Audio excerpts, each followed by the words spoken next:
All right, welcome. It's Jeff Mayhew. It's John Beatty. It's Politics and Parenting, where we talk about politics, but we talk about it differently. John, how are you doing today? I'm doing really well, Jeff. How are you? I am doing really good. I just got back from my small group, so Oh, nice, nice. The prayer life is a little bit like I guess it's like an editor, like someone to help guide you and work you through problems. Like my wife, one of her many great qualities is she's kind of my editor on a lot of things. And I had the joy of being your editor this weekend over your Franklin Pierce article. yeah, I like that article. I appreciate you reading it too. When you write something like that, or at least for me, is like I put so much, like, God, that's years worth of work coming together, Hmm. Hmm. realistically, is what that is.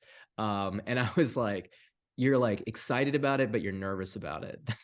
Yeah, actually, there's some like Picasso quote about that. Like he draws a couple lines, and someone's like, "This is crazy. Why am I paying you for a couple lines?" It's like, well, it's a couple lines that you're paying me for my experience. No, there are many problems with Pablo Picasso, but like that's an interesting, like, it's a couple hundred word essay. You put some nice illustrations that you found, but you can talk more about it. But like, there's a lot of history that you're bringing into that, a lot of research that you've done to kind of Yeah. understand the problems.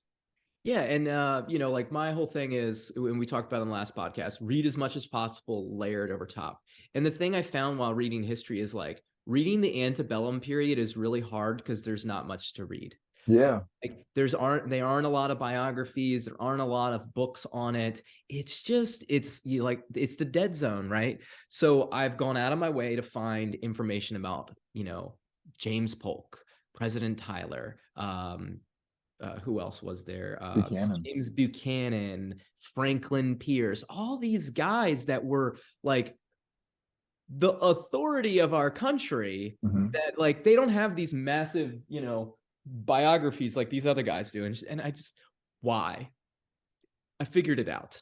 They were not so great, right? Like they were not so great leaders. They did not so great things. And maybe by keeping it hidden, we've made our healing more difficult.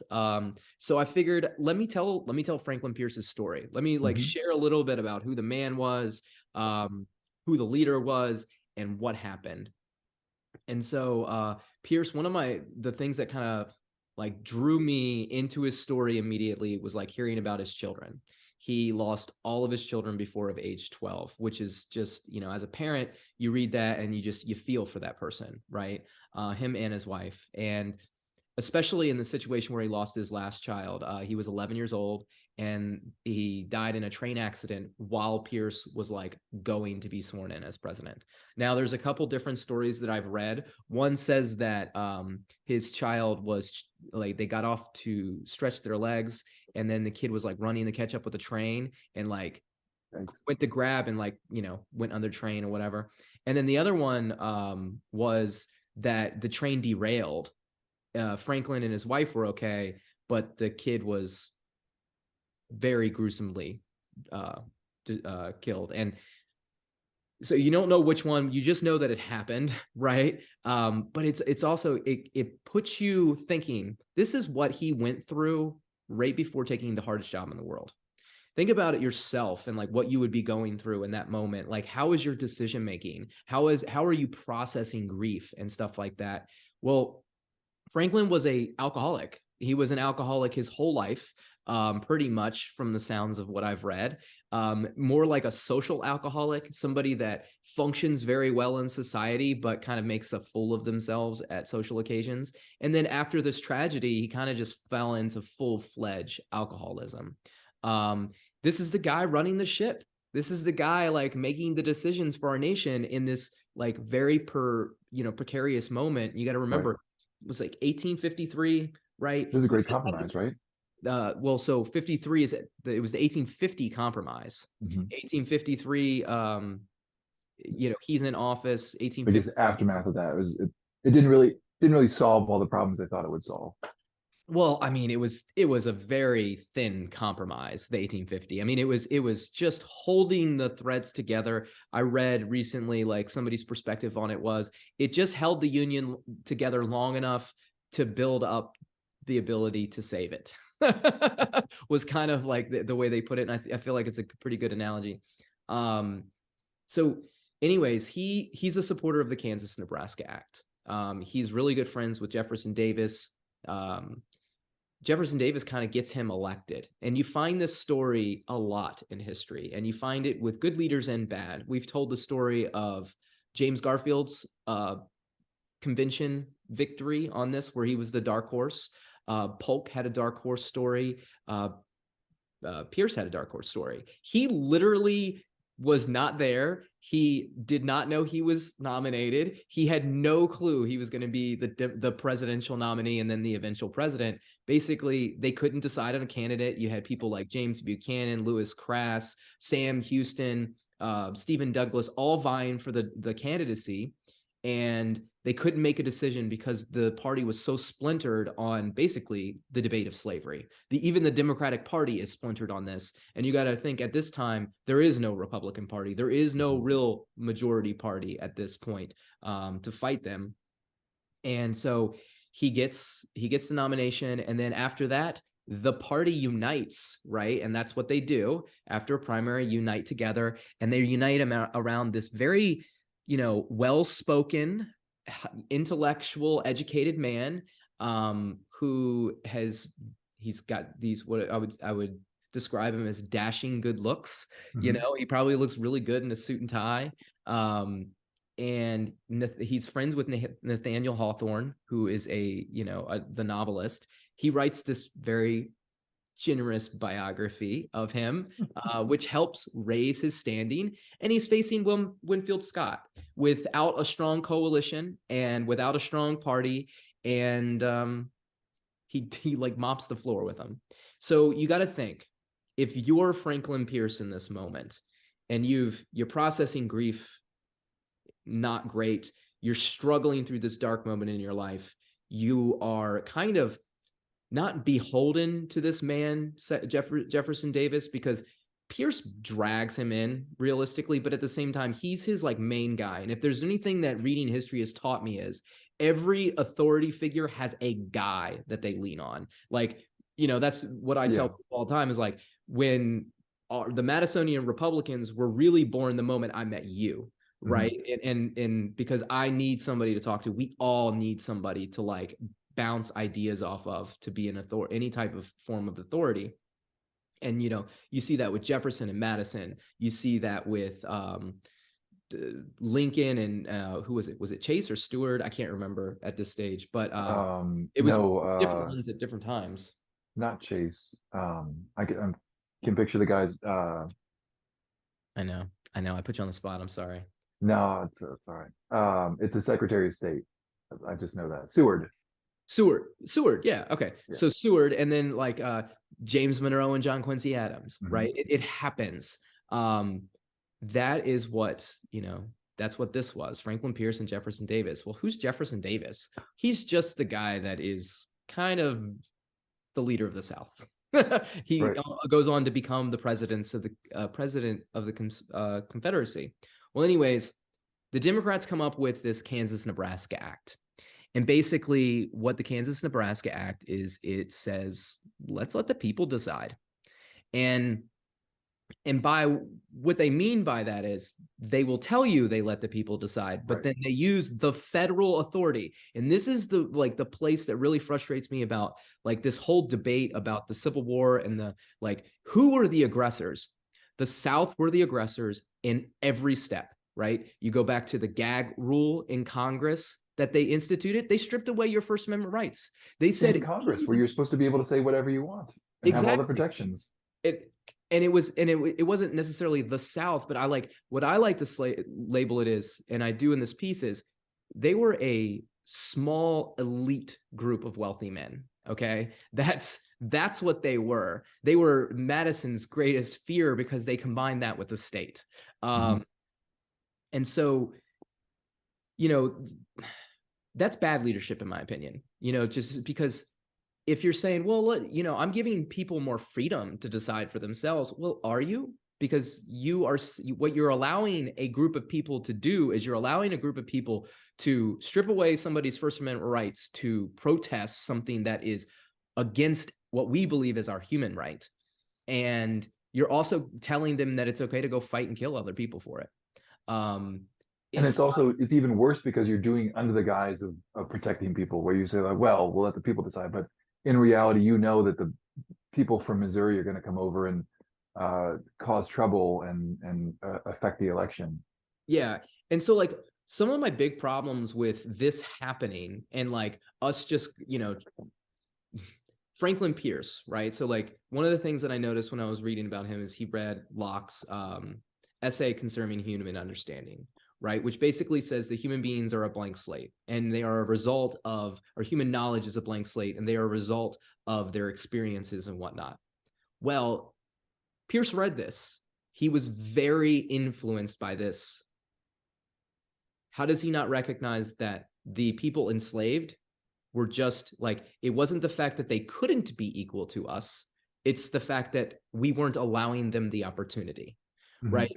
And like if you think about this in any sense of like thought, like it boggles my mind that he could still support this act in any what I would call in a passive way. Is what he was a passive supporter of slavery, because he wasn't out there advocating pro-slavery, but meanwhile he was using his authority as president to advocate for what the slaveholders wanted, and he allowed them to use foreign or the federal power to influence what was going on in Kansas, where essentially when you let the people decide, they fought over it, right? Like what's the precursor to the Civil War? The fact that like people are willing to fight over this.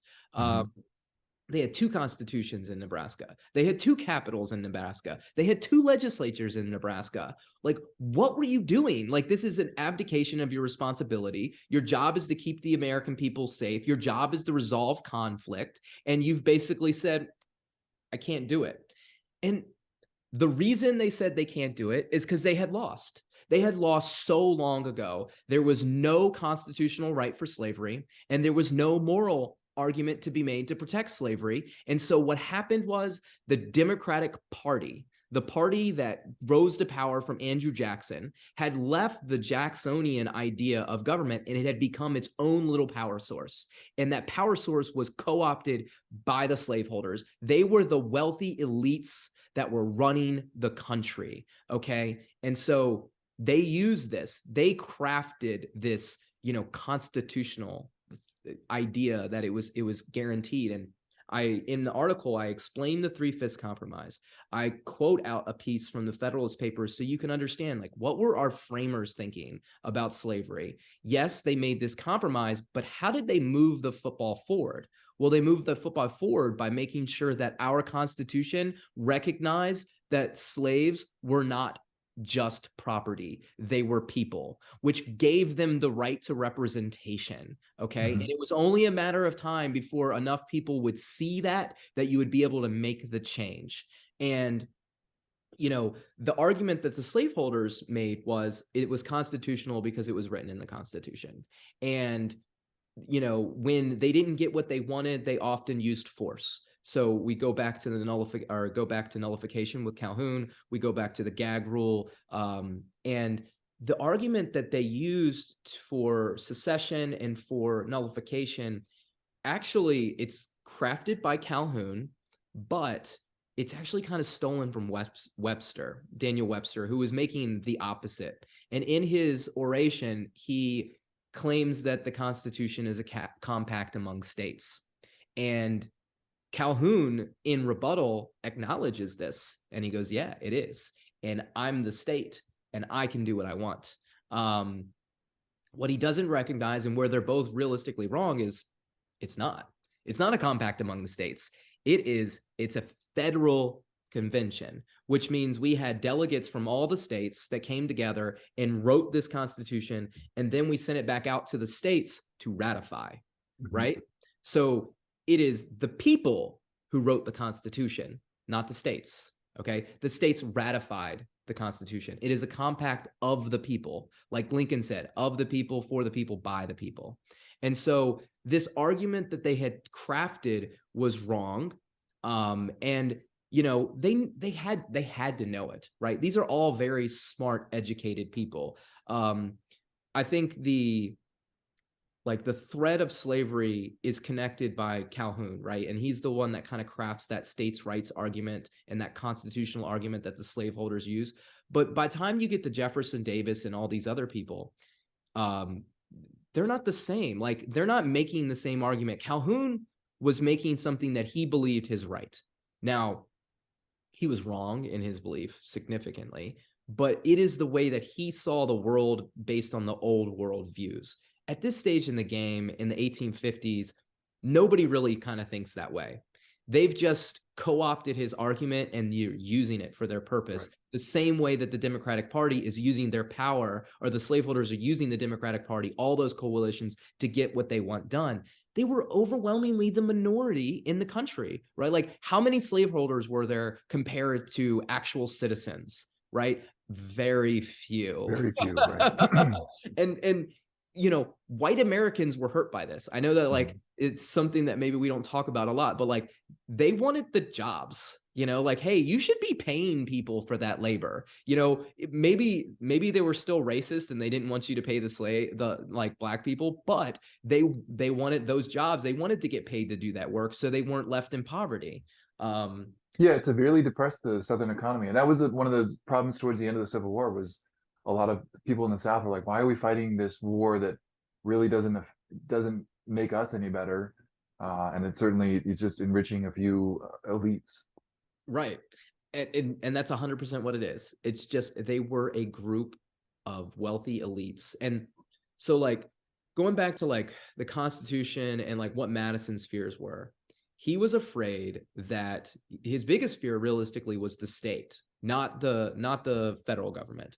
Um, and he thought like he feared a state government like growing inside of its own self, like so powerful that it would start to challenge other states and then maybe start to challenge the Fed, or just leave and kind of break down the whole structure. Mhm. And that's where, you know, he becomes like a states' rights advocate because he sees what Hamilton is doing with the general welfare clause.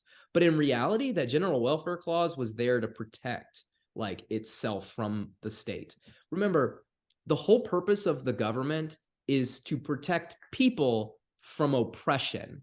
Right. Okay. And so if you are saying the state has the right to oppress people, that is not a constitutional principle. That is the antithesis to the constitutional principles that we have.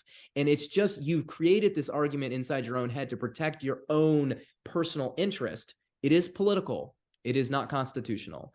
And you know, that's what happened with the slaveholders and whatnot. And like I just found it fascinating, right? Putting all these pieces together, reading, understanding Pierce, and just going like, why did we end up where we were? Because we elected the wrong people. Yeah. Flat out, we elected the wrong people. There wasn't enough of the citizenry engaged in what was going on. They didn't understand the issues, and part of that was because the people in charge were manipulating them. They were making arguments that they should have known was wrong, and they kept on doing it. And I can't help but think about like everything that I watch on the news right now. And every argument that I hear, both from the left and the right, is just complete and utter BS, right? And it's like they're making these constitutional arguments, and I wonder if they even understand what the Constitution is. Not likely, I would say. I mean, like that was my dad just retired from the government recently, and his little speech, he passed out copies of the Constitution because he was like, everyone makes this oath to uphold and defend the Constitution, but how many of us have actually read it and kind of understand it? So it's the same point, even if you're not necessarily an elected leader, and if you're just sort of a civil servant working in the bureaucracy, like, do we understand what we are trying to uphold in our day-to-day work? And I would say probably not for many people. No. I mean, and they make it hard, right? Mhm. Because you kind of, I mean, you feel like you do because they're saying things that sound right and it works for you, so you just kind of accept it. But when you zoom out and you do the study and you go, "Oh my gosh, what is going on here?" You know, and yeah, I think that's the other part is like understand the people, right? Like Mhm. I think so much we demonize the wrong people in our society. I think a few years ago we had all those, statues being torn up. And Calhoun was one of them, by the way, in South Carolina. Um, Now I'm okay with that. I'll be honest. Like he was a he's a complicated man to study because when you read about his like principles on government and you read about his family life, you go, that's a guy I could get along with. That's a guy I could support. And then when you see this completely irrational, like split divide, hypocrisy about slavery, you go, no, it's not. Like he was really principled until it got to the one thing that he like was really hardcore about, and then all the principle went out the window.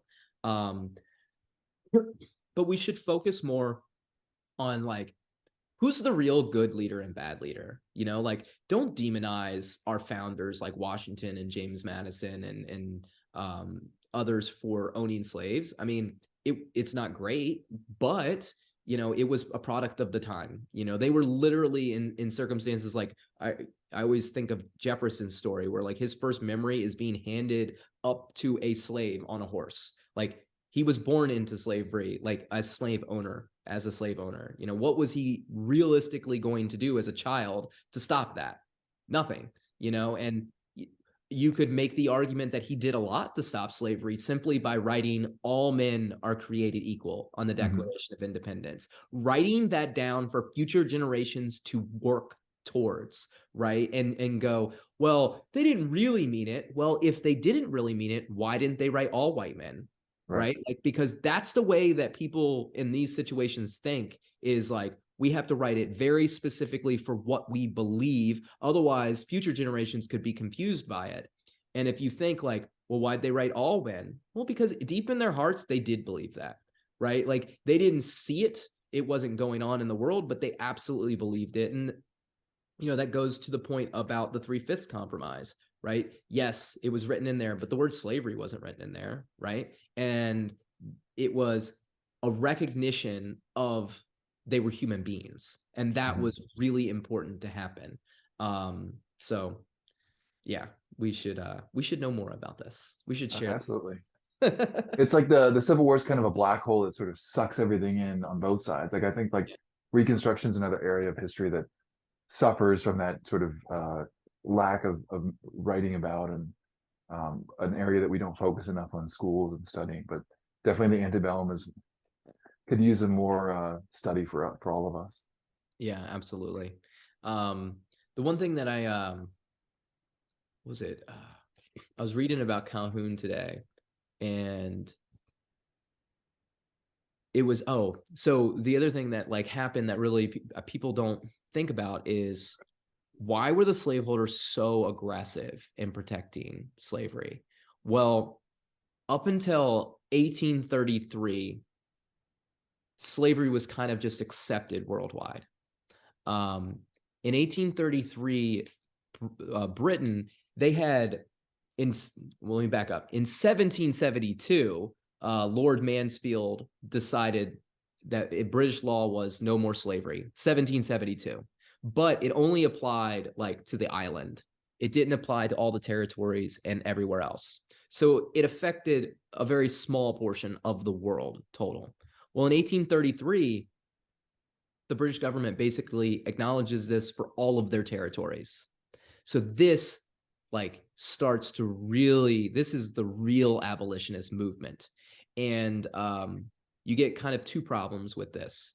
One problem is Calhoun and the slaveholders really start to become hardcore aggressive, right? This is 33. They kind of see this coming. When did you have the gag rule? The 30s and the 40s. You think this Mm-hmm. was a coincidence? No, this was a reaction, And the other problem is you have this very aggressive abolitionist movement that pops up. William Lord Garrison and others who basically are like, you need to free the slaves now, and boom, it should happen overnight. And this is never a great way to govern, because if you have to have infrastructure, you have to have plans. I mean, even after the Civil War, we struggled mightily because we didn't have enough infrastructure in place to like deal with this influx of free people. And having, I don't know, proper protection in place. Right. for a lack of a better word, to help them navigate, because they're living in the same place that they were enslaved at, realistically. And so without these plans, you can't just go full force to abolitionist movement. And so what happens with this incident is you create the polar opposites, right? Like that's where you get war from, is where you have really strong polar opposites, where people just believe things fundamentally so far apart, and you cannot find any common ground. You cannot find compromise, right? Any compromises that are made don't really help anyone at that stage. And I think that's what you see through through this period. And that's, the 1850 compromise, the Kansas-Nebraska Act. Those weren't compromises. Those weren't real, things that were going to do anything. They were just buying time for later, essentially. And so I think you layer that over top of what we're going through today, right? Like, where do you find yourself? Do you find yourself on a polar side this way or the polar side that way? Like, do you think it's good to have these polar opposites? Don't you think it's more probable that the answer is somewhere in between, right? Like, we're allowed to disagree with each other, but maybe we should disagree differently. Or tactically, say, for example, you truly believe something. If you want to bring someone to your side, you do have to kind of reach out, grasp hands in the middle, and then, it could be an arm wrestling of some sort. But like, there is this modicum of, if you do want someone to come to see the way that you see the world, just standing as far apart from possible is not going to convince them.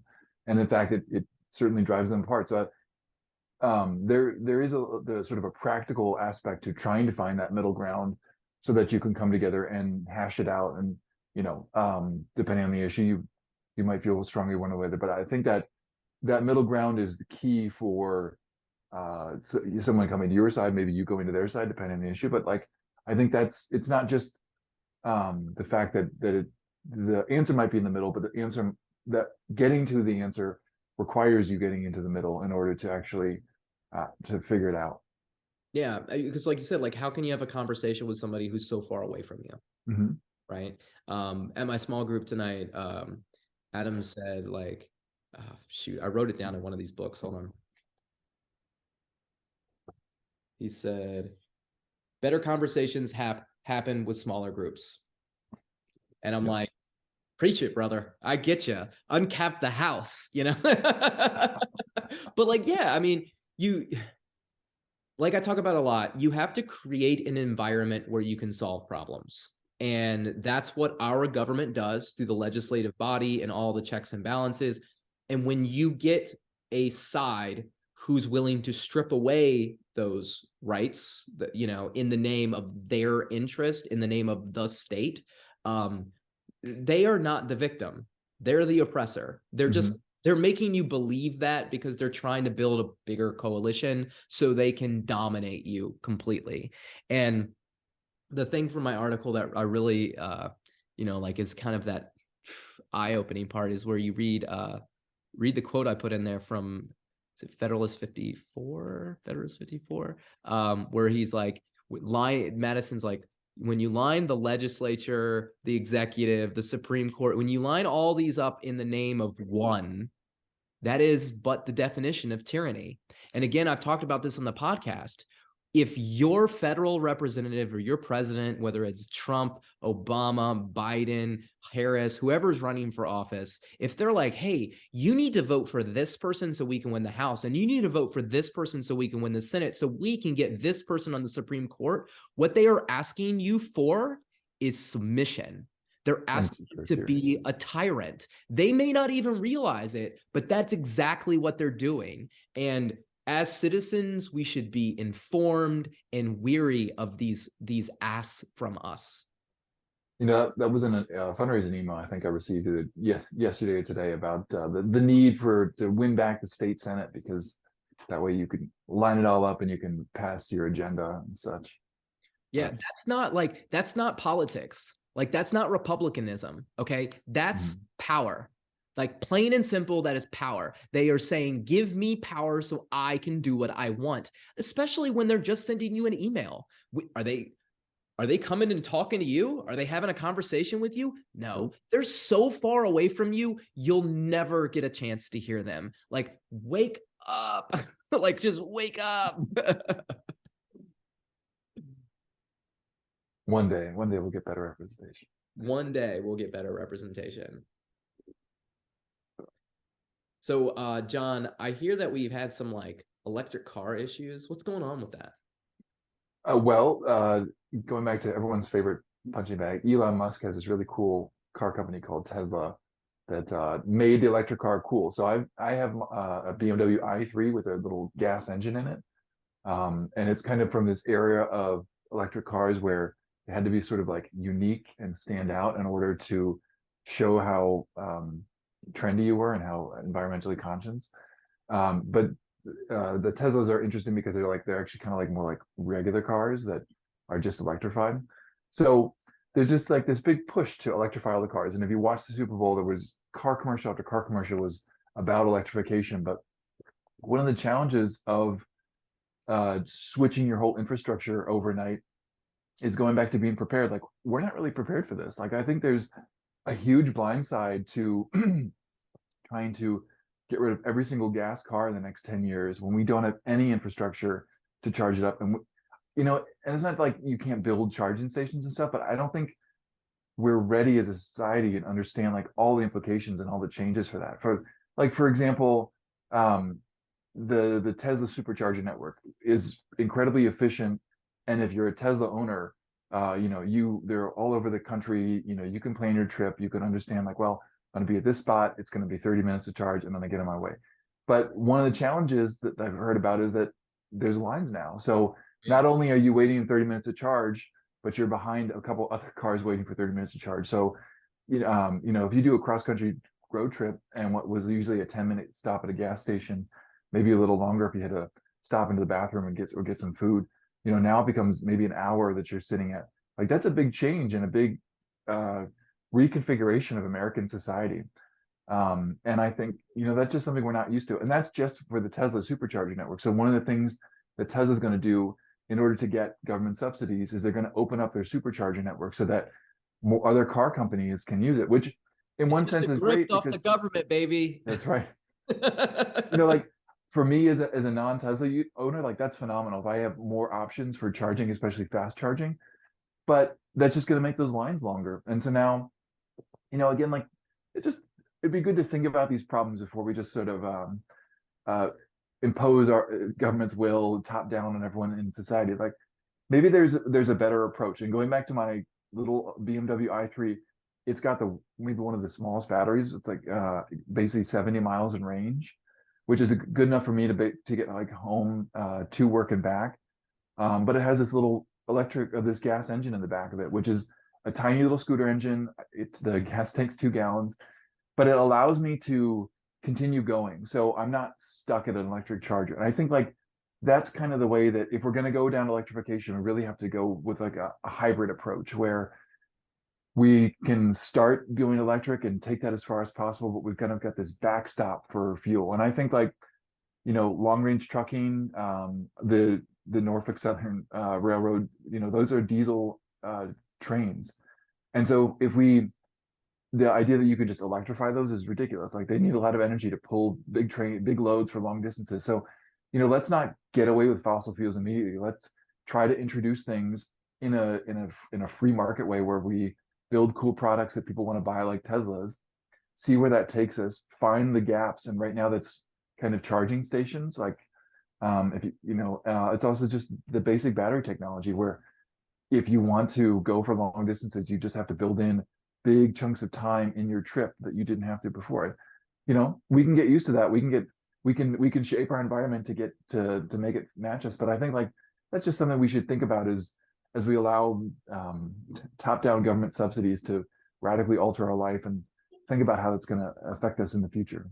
Well, and so like I don't think that people are first of all, there's a lot of comparison to this and what you're saying of like we need to slow down the progress, like measured progress is what we need, right? Like build the company out, build the foundation out before you sell the product, right? Like you're going to sell us all these Teslas and all these electric cars, but you don't have the infrastructure for us to actually use them, which is going to cause a headache. Well, same thing with like the abolitionist movement, right? The idea that you can just free everybody just one day because you decide it is like you're going to cause as much or more pain that way than if you would have actually done it in a measured way.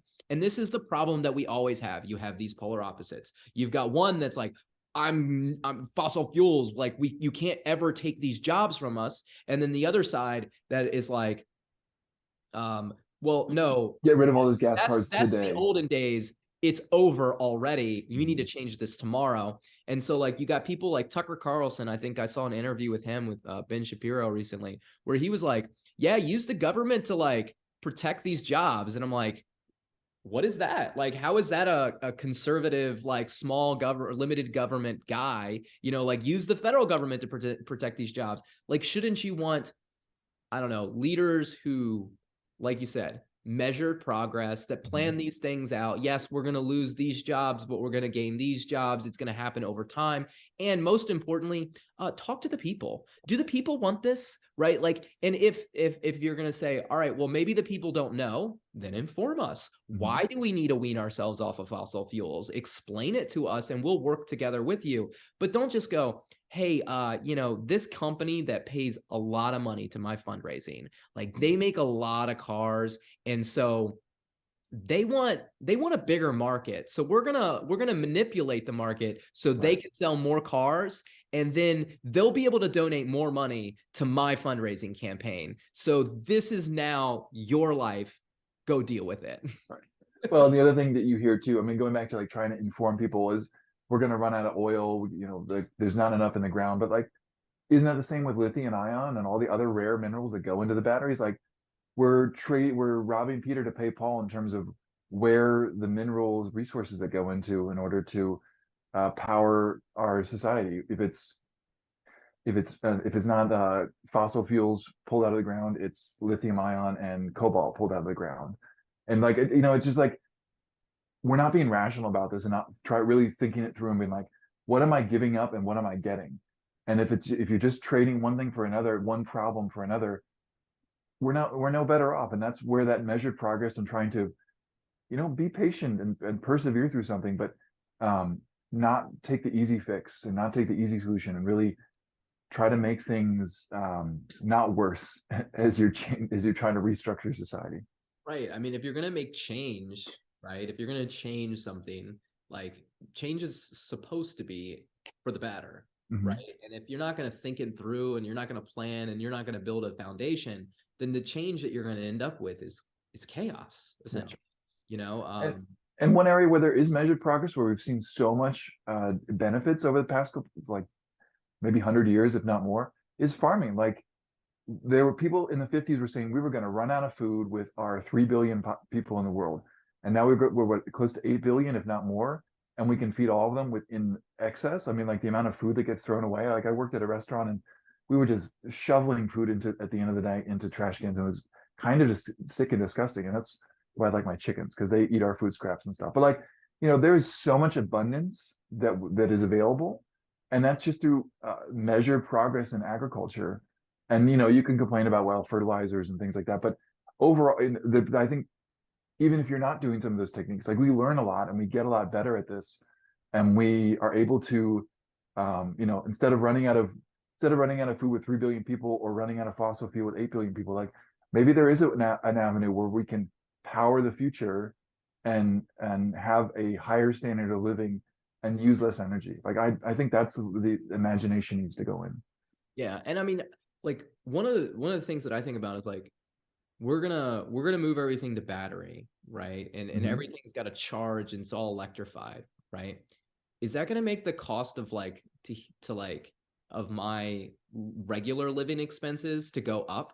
Like now there's more. Yeah, of course, right? Like the electricity in my house now costs more, because where part of the world used to be run off of one fuel source, now it's all run off of one, or used to be different fuel sources, now it's only one. And this is the principle of authority, right? Like we are man, we are flawed, we divide our authority. We cannot be one singular authority. And that goes for any type of business or government structure. All business and government structures should be like, as our good friend Craig would say, decentralized, right? Divide the authority and allow, each of us to carry a little bit of that weight. And so, like you were saying with the cars, they should be like hybrids, right? They should be hybrid models. That way you can have, you don't have to wait in the lines if they're not there. You can get to the Right. next one and whatnot, or, plan out where you build the infrastructure before you sell the cars. You make sure that the infrastructure can hold the load, the grid load before you put it there, first and foremost. And then at the same time, you should make sure that you're not like messing up people's lives in the way. If you're going to cause massive inflation because the energy costs go through the roof, right? Which now means that business costs goes through the roof because now people need to make more money. It costs more money to run your business. Also, this one business can benefit. Remember that. Like, Right. or like it's for profit. Like this one group of people that make a lot of money off of this are like, they're the ones forking over the money and make these changes, making these regulations, which why is the government making so many regulations, right? It's the car companies and the ESG consultants. So the consultants. okay. Oh my God, consultants. Well, that was a good show, John. What do you think? It was a good show. Nice to keep it short and sweet. Yeah, we had a few long episodes, but it was good to get that out, get that Pierce story out, talk about those electric cars that are just like it. I was at Sheets this morning, and I was like, I felt like I was in a sci-fi movie. Like you remember iRobot? Is it Yes. iRobot Hmm. or like all those cars? Like that's what I felt like. I was sitting there like they're all the same color. They Hmm. all look exactly the same. It's literally like a sci-fi movie. It must have been what like it looked like during like the 1920s or whatever when the Ford Model T was like busting out. Like everybody had the same car. Probably, yeah. Not as much personality and I think it has pop. Yeah.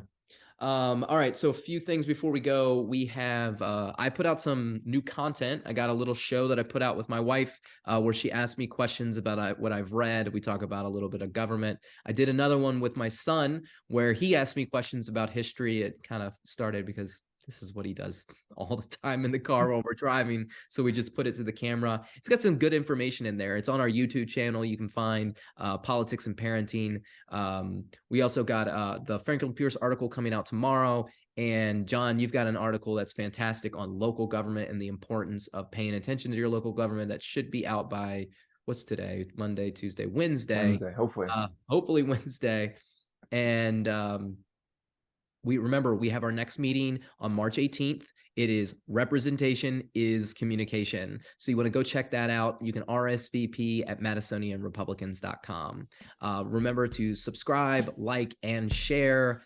Peace and love.